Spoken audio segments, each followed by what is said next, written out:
Do not change out this strap. Okay, I'll explain that here in a bit about the strap. We'll get to this fitted silicone rubber strap. But this is the Vero SW in stainless steel, built in Portland, Oregon, and your price is $1,650. Or should I say made in Portland, Oregon? It actually says on the case back, case made in USA. And Vero is actually machining these cases. They're also making the dials as well. So they're machining the cases in-house. The dials are made of nickel-plated brass that is coated in ceramic and then painted. It's a nickel-plated bronze that is then coated in ceramic paint. And then you can see you have your painted white numbers and markers as well. So while Vero can't actually state made in USA, because it's not fully, they're getting close.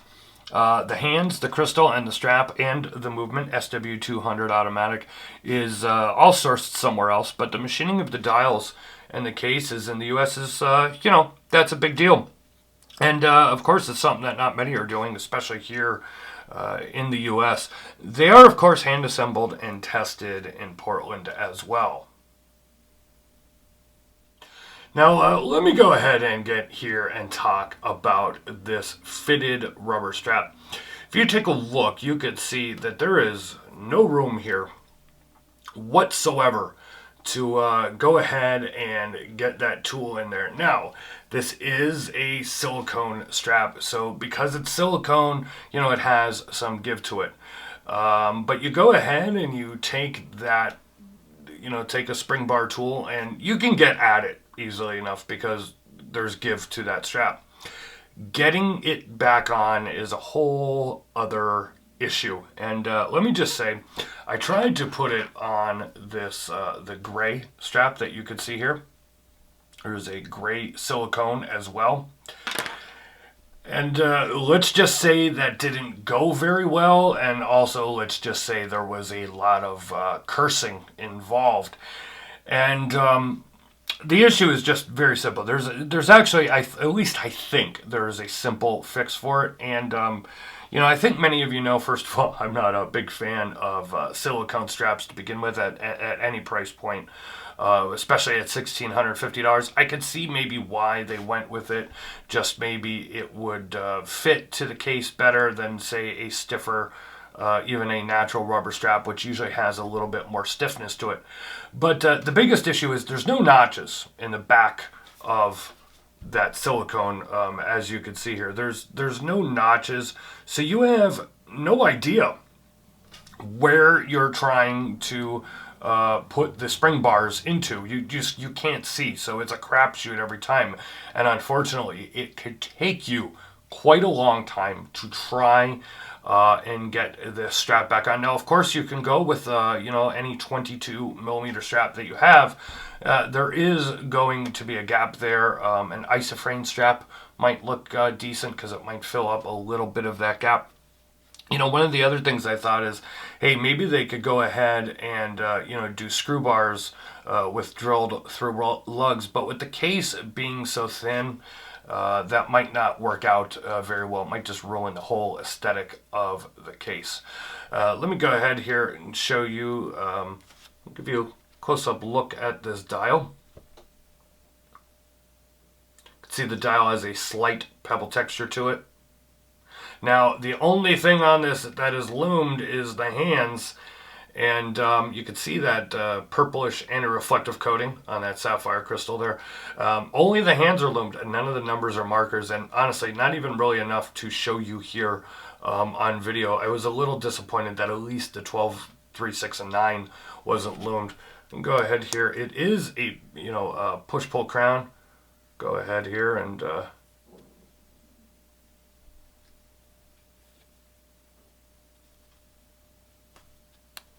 can see there is a slight hump there where the crown goes down into the case, obviously.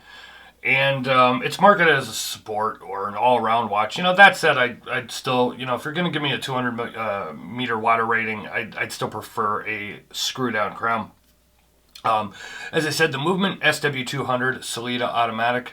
movement that I've never had any problems with. And, you know, they could have went, because that they're doing here in the U.S., like machining the cases and dials, man, they could have went even cheaper with the movement. I think the movement is okay for the price of this watch and the fact that they're machining and doing things here in the U.S. I gotta say, I find myself, I don't like the high polished finish on the top of the case. That's just me, you know, with just no bezel like this, and it's just a scratch magnet and fingerprint magnet, of course. And then you have that silicone strap that's kind of a lint magnet, and then it just all becomes a problem for me.